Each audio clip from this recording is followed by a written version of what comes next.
Bonsoir à toutes et à tous et bien sur i24 News pour une nouvelle édition spéciale. Ça y est, la riposte iranienne est sortie, elle est partie. 6 missiles ont été tirés sur Doha au Qatar et un missile sur l'Irak. C'est la riposte iranienne à l'intervention américaine contre ses installations nucléaires il y a 2 jours par l'aviation américaine.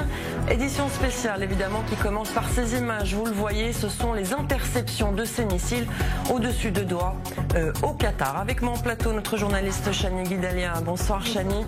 Également Yaki Dayan. Bonsoir, ancien consul israélien à New York. Et puis notre spécialiste sécurité défense, Mathias Inbar. Bonsoir. Bonsoir. Mathias, qu'est-ce qu'on sait de cette attaque iranienne, riposte iranienne sur Doha et l'Irak ?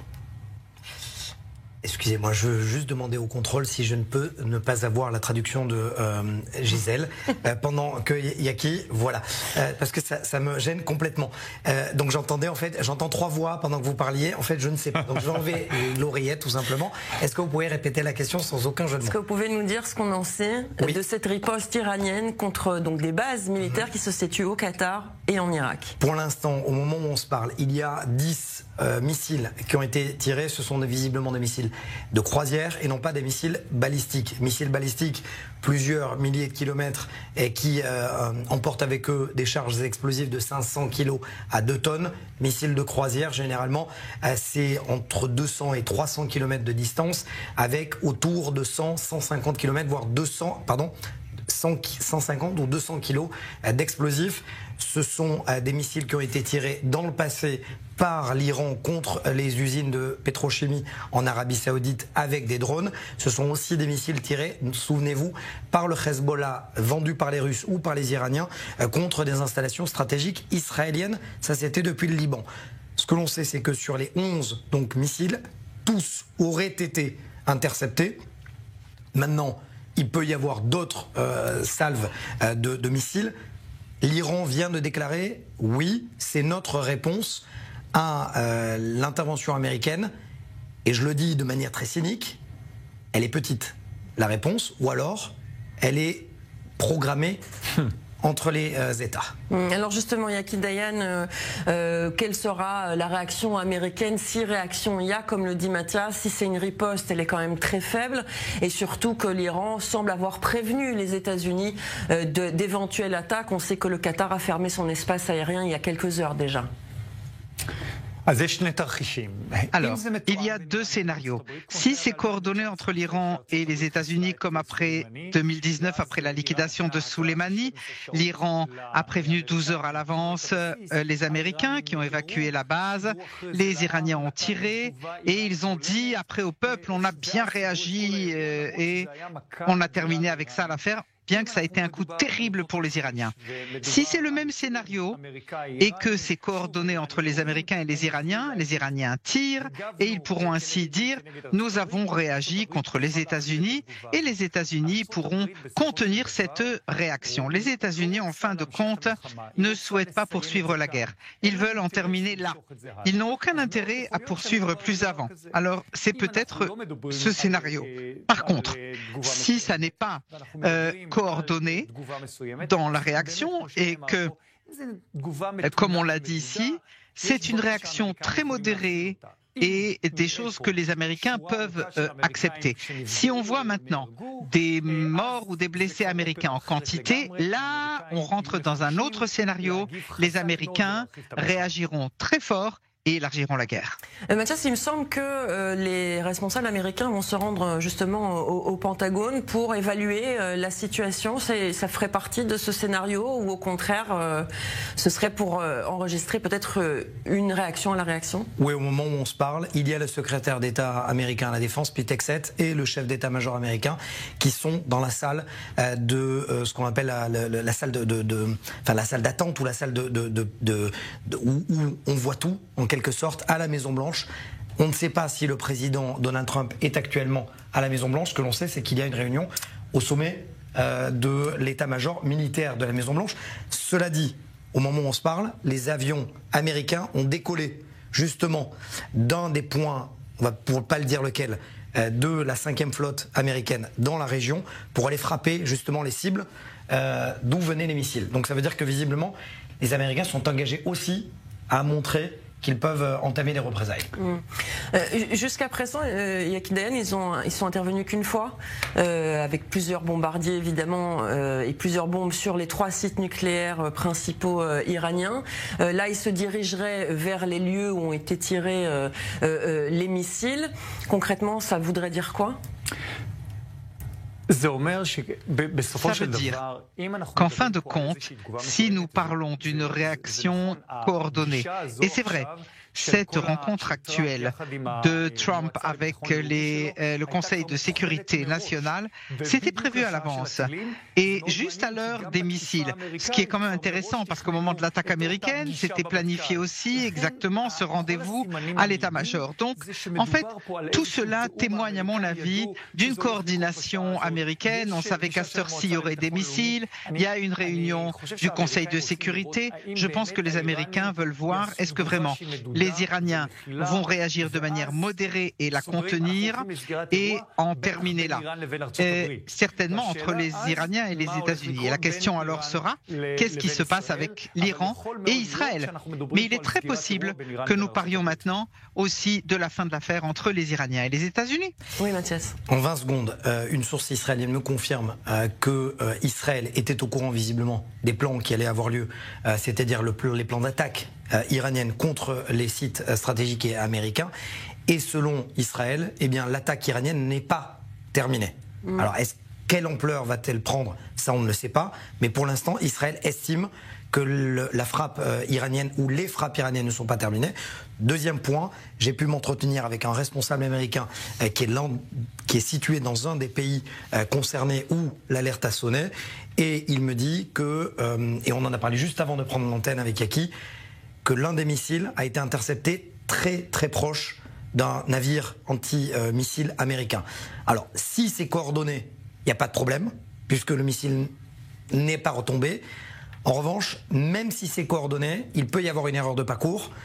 Et si le missile tombe sur un navire américain, on n'est pas du tout dans le même scénario. Alors tout cela, ça intervient après une journée où Israël a mené une vague impressionnante de frappes en Iran avec un focus particulier sur Téhéran, la capitale. Il s'agit de la plus grosse opération aérienne en plein jour depuis le début de cette guerre. 50 chasseurs de Tsahal ont largué plus de 100 bombes sur des infrastructures du régime des Mollahs.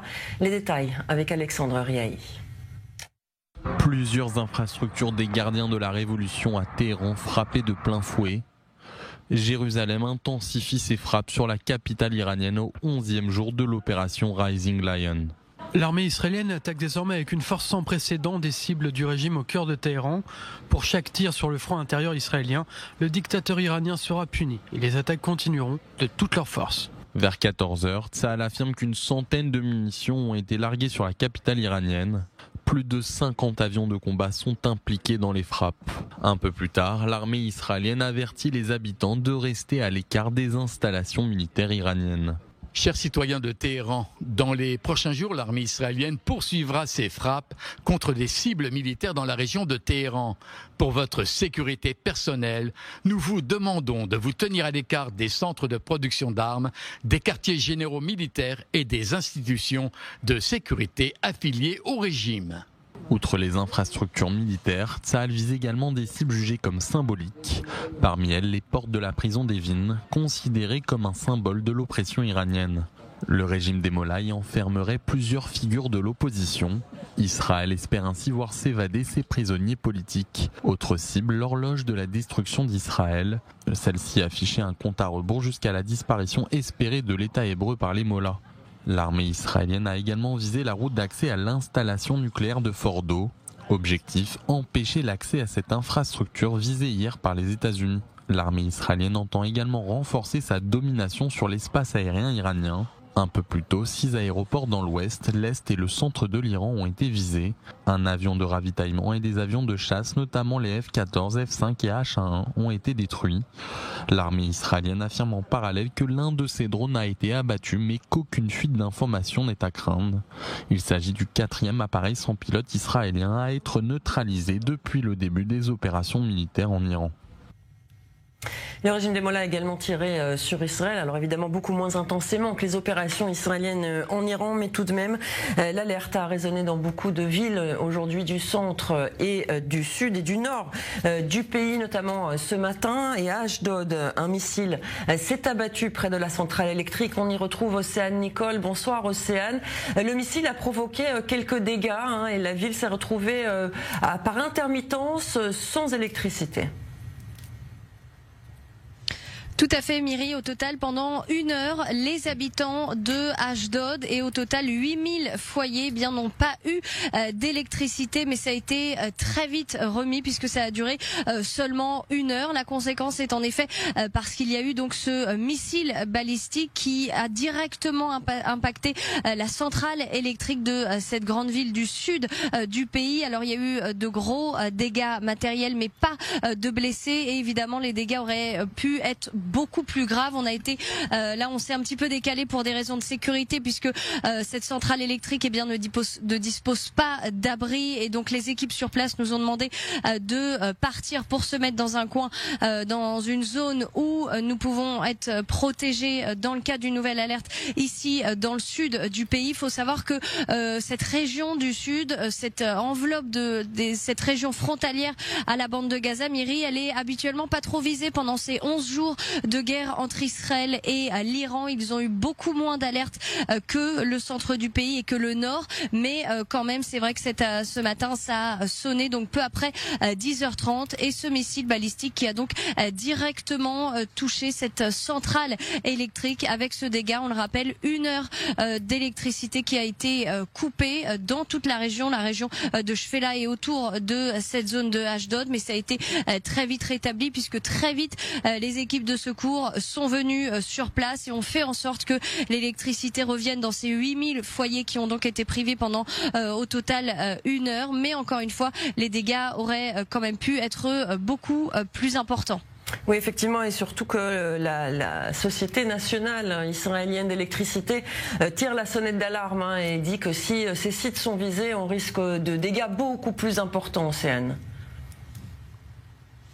Tout à fait, c'est d'ailleurs la première fois pendant cette guerre qui oppose donc Israël à l'Iran que, en effet, une centrale électrique est directement visée. Alors évidemment, ils savent qu'ils sont la cible, puisqu'on sait que l'Iran cible délibérément et volontairement des zones urbaines, des zones civiles, mais aussi des sites stratégiques. C'est pourquoi ils visent la ville de Haïfa, par exemple, et c'est aussi pourquoi ils ont visé cette centrale électrique d'Ashdod. Donc ils sont évidemment, et toutes les personnes qui travaillent dans cette centrale électrique nous ont dit tout au long de la journée qu'ils savaient qu'ils allaient être pris pour cible, mais ils ont pris toutes les précautions nécessaires. Et en effet, ce missile, il a atterri à 20 mètres avant qu'il y ait véritablement tous les poteaux électriques, où là, les dégâts auraient pu être beaucoup plus importants. Ça aurait pu provoquer des coupures d'électricité beaucoup plus longues, et ça aurait pu aussi couvrir une plus grosse partie du pays. Là encore, c'est aussi une question de chance. Ce missile est tombé finalement dans un coin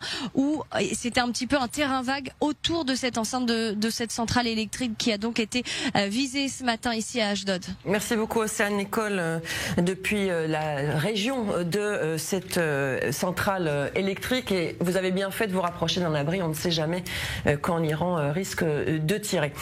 Mathias, on le voit, un site stratégique, cette centrale électrique, comme on a vu aussi dans le nord où c'est plutôt aussi un site stratégique, plusieurs sites stratégiques de Haïfa qui sont visés.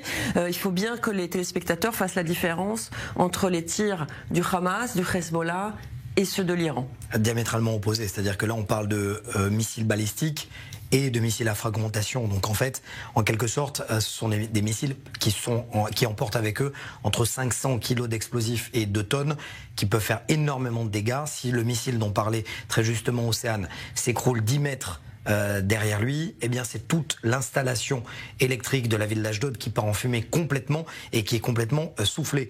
Donc en fait, les habitants d'Ashdod sont habitués à recevoir des salves de roquettes qui viennent, et regardez bien le langage que j'utilise. D'un côté, on a des roquettes du Hamas et du djihad islamique. De l'autre, on a des missiles qui sont bien plus performants, qui ont une différence, un diamètre de perforation et de précision qui est autrement plus complexe qu'une simple roquette qui serait partie de Gaza. Même si les roquettes de Gaza tuent, bien évidemment, ça on l'a vu dans le passé. Mais là, on est dans un tout autre registre, effectivement. Je précise juste pour nos téléspectateurs qui nous prennent en chemin que ce que je disais tout à l'heure, que les Israéliens estiment que l'attaque iranienne n'est pas terminée, et on estime surtout du côté d'Israël que les Iraniens, non seulement s'en sont pris aux Américains, mais vont continuer aussi leur parcours pour s'en prendre aussi aux Israéliens, parce qu'on sait que les Israéliens ont participé à l'attaque contre le système le centre de Fordo. Alors, Yaki Dayan, justement, on voit que Téhéran continue à viser Israël. Vous avez dit que Donald Trump n'est pas intéressé à poursuivre l'intervention américaine en Iran. Si maintenant on voit qu'un site stratégique israélien est atteint, ou si un missile tue, malheureusement, on espère évidemment que pas, mais des civils israéliens, est-ce qu'il va laisser Israël seul continuer cette guerre, ou est-ce qu'une fois qu'il est impliqué, il va aller plus loin?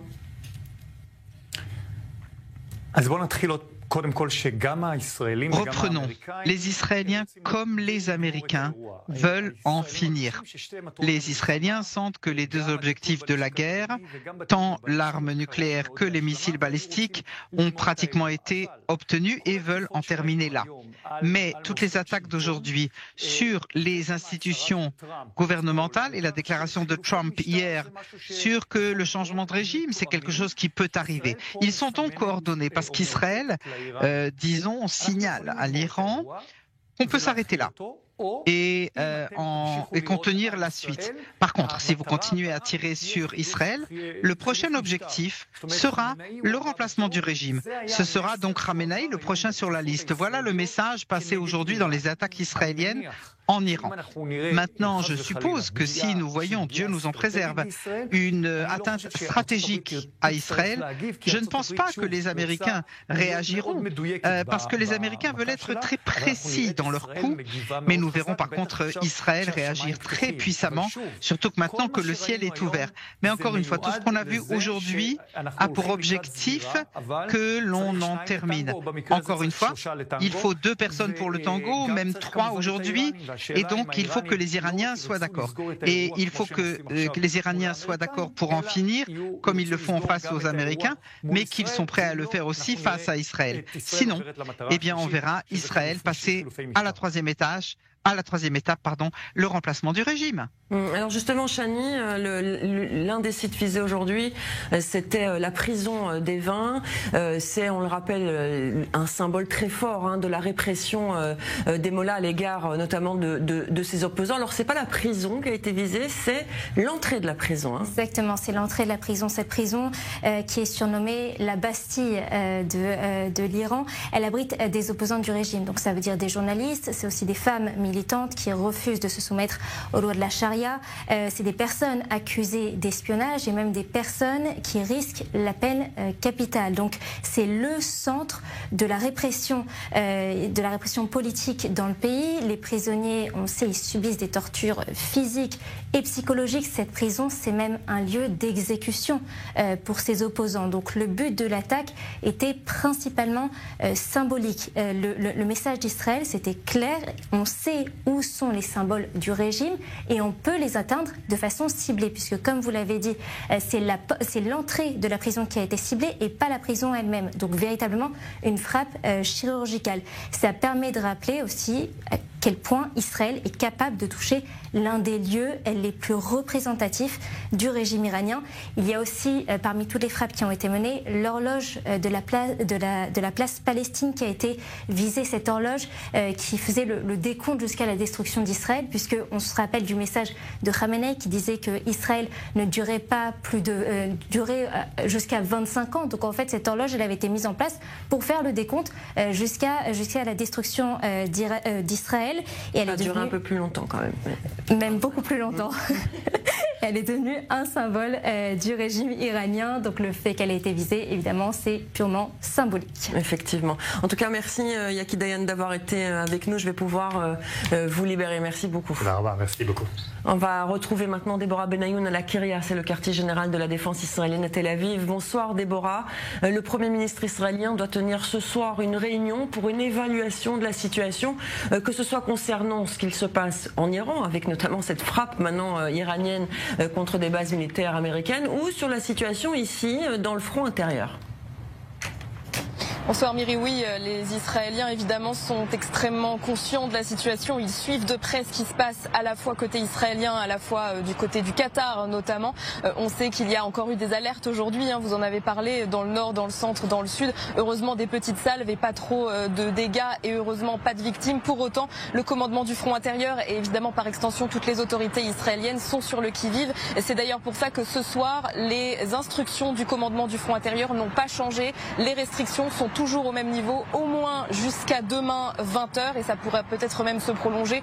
On s'attendait effectivement à ces réponses de la part du commandement du front intérieur, c'est-à-dire les écoles toujours fermées, les plages également, tous les commerces non essentiels toujours fermés, pas de rassemblement du tout puisque ça a été de nouveau, c'est de nouveau plus strict, donc pas de rassemblement du tout dans l'ensemble du territoire. Tout cela évidemment puisque on s'attendait à la riposte iranienne après les frappes américaines d'hier, donc effectivement pour le moment en tout cas la situation reste au plus haut niveau des restrictions dans tout le pays.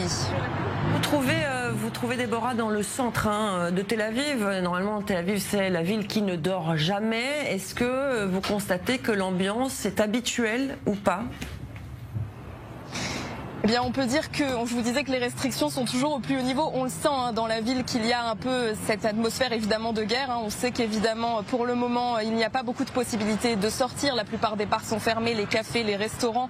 Vous le voyez peut-être derrière moi, la circulation est très très fluide. Pour ceux qui ont l'habitude de circuler dans Tel Aviv, quelle que soit l'heure du jour ou de la nuit, en règle générale, ça ne se passe pas du tout comme ça. Tout au long de la journée, on l'a constaté, la situation est donc, on va dire que c'est une atmosphère d'attente, justement aussi parce qu'il s'est passé ce soir la riposte que l'on attendait de la part des Iraniens sur la base américaine. Et bien effectivement on voit bien que la situation.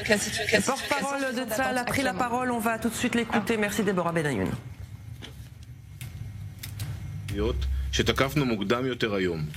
On parle des cibles. La première des cibles que nous avons atteint, c'était également des gardiens de la Révolution et c'était l'un des points sensibles des gardiens de la Révolution. La seconde, c'était le centre de commandement de Ad-Khalala qui représentait l'un des centres effectivement du nord de Téhéran des gardiens de la Révolution. La troisième position que nous avons frappée, c'était la prison de Evin, le symbole de la dureté réprimée des gardiens de la Révolution. À l'intérieur de la prison, il aurait été trouvé des documents qui prouvent qu'il y avait de plans d'attaque contre l'État d'Israël. Nous poursuivons les attaques à l'intégralité du territoire iranien. Nous avons également frappé les points d'accès qui mènent vers le centre nucléaire de Fordo. En parallèle de ces attaques, nous continué à attaquer les rampes de lancement et les missiles sol-sol. Tout cela pour réduire le nombre de salves de missiles en direction d'Israël. Nous voulons absolument maintenir l'objectif de guerre, c'est-à-dire de réduire les capacités balistiques et de réduire aussi les capacités nucléaires de l'Iran. Et j'invite également les citoyens israéliens à respecter les consignes et les directives de la défense passive. Je voudrais parler également de toutes sortes de rumeurs concernant la libération d'otages et je voudrais préciser que il n'y a pas de rumeurs, il n'y a que des rumeurs, il n'y a pas d'informations confirmées. Au moment où on se parle ce soir-là, les soldats israéliens sont positionnés sur tous les fronts. Au point nord, les soldats israéliens ont visé des points de recomposition balistique du Hezbollah au sud Liban. nous empêcherons toute réorganisation militaire et terroriste du Hezbollah. À Gaza, nous continuons à détruire toutes les infrastructures terroristes du Hamas. Les forces de la division 162 ont détruit un tunnel de 2,5 km dans la région de Jabalia. Cela permet aux terroristes de prendre la fuite ou de se protéger, de se cacher des soldats. C'est la raison pour laquelle nous détruisons ce type de tunnel.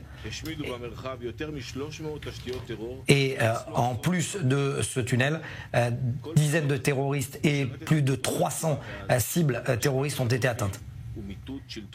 Et encore une fois, nous précisons les deux objectifs de guerre à Gaza, le retour des otages et l'élimination du pouvoir du Hamas à la bande de Gaza. Je partage bien évidemment la douleur des familles des otages et nous faisons tout pour réduire cette peine.